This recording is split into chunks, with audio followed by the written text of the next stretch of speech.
ಈ ವಿಷಯಕ್ಕೆ ಸಂಬಂಧಿಸಿದಂತೆ ನನಗೆ ನಿರಂತರವಾಗಿ ಕರೆಗಳು ಹಾಗೂ ಸಂದೇಶಗಳು ಬರುತ್ತಿವೆ.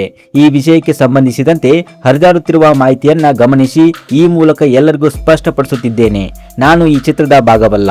ಈ ಪಾತ್ರಕ್ಕಾಗಿ ನನಗೆ ಯಾವುದೇ ರೀತಿಯ ಕರೆ ಅಥವಾ ಸಂಪರ್ಕ ಬಂದಿಲ್ಲ.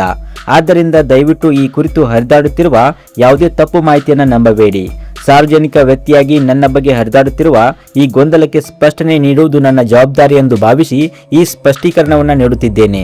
ನಿಮ್ಮ ಪ್ರೀತಿ ಮತ್ತು ಬೆಂಬಲಕ್ಕೆ ಸದಾ ಚಿರಋಣಿ. ಈ ಸ್ಪಷ್ಟೀಕರಣವನ್ನು ಮೊದಲೇ ನೀಡಬಹುದಿತ್ತು ಎಂದು ಕೇಳುತ್ತಿರುವ ಎಲ್ಲರಿಗೂ ನಾನು ಇಷ್ಟು ದಿನ ಮೌನವಾಗಿದ್ದು ಕಾಲ ಕಳೆದಂತೆ ಸತ್ಯ ಎಲ್ಲರಿಗೂ ತಿಳಿಯುತ್ತದೆ ಎಂದು ಮತ್ತು ಚಿತ್ರತಂಡ ಅಧಿಕೃತವಾಗಿ ಈ ವಿಷಯವನ್ನು ಘೋಷಿಸುತ್ತದೆ ಎಂದು ನಾನು ಭಾವಿಸಿದ್ದೆ. ಆದರೆ ದಿನ ಕಳೆದಂತೆ ಈ ವಿಷಯಕ್ಕೆ ಸಂಬಂಧಿಸಿದ ಕರೆಗಳು, ಸಂದೇಶಗಳು ಮತ್ತು ಊಹಾಪೋಹಗಳು ಹೆಚ್ಚಾಗುತ್ತಲೇ ಹೋದವು. ನನ್ನನ್ನು ಪ್ರೀತಿಸುವ ಮತ್ತು ಬೆಂಬಲಿಸುವ ನಿಮ್ಮೆಲ್ಲರಿಗೂ ಯಾವುದೇ ಸ್ಪಷ್ಟನೆ ನೀಡದೇ ಇರುವುದು ಸರಿಯಲ್ಲ ಎಂದು ನಂಬಿ ಈ ಒಂದು ಸ್ಪಷ್ಟೀಕರಣವನ್ನು ನೀಡುತ್ತಿದ್ದೇನೆ ಎಂದು ಗಿಲ್ಲಿಯ ಪರಾರ್ ಸಿನಿಮಾ ಬಗ್ಗೆ ಈ ರೀತಿಯಾಗಿ ಮಾತನಾಡಿದ್ದಾರೆ ಕಾವ್ಯ ಶೈವ. ಇದರ ಬಗ್ಗೆ ನಿಮ್ಮ ಅನಿಸಿಕೆ ಅಭಿಪ್ರಾಯವನ್ನು ತಪ್ಪದೆ ಕಮೆಂಟ್ ಮಾಡಿ. ಇನ್ನಷ್ಟು ಇದೇ ರೀತಿ ಸುದ್ದಿಗಳಿಗಾಗಿ ನಮ್ಮ ಚಾನೆಲ್ ಅನ್ನು ಸಬ್ಸ್ಕ್ರೈಬ್ ಮಾಡಿ ಮತ್ತು ಪಕ್ಕದಲ್ಲಿ ಕಾಣುವಂತಹ ಬೆಲ್ ಐಕಾನ್ ಅನ್ನು ತಪ್ಪದೆ ಕ್ಲಿಕ್ ಮಾಡಿ.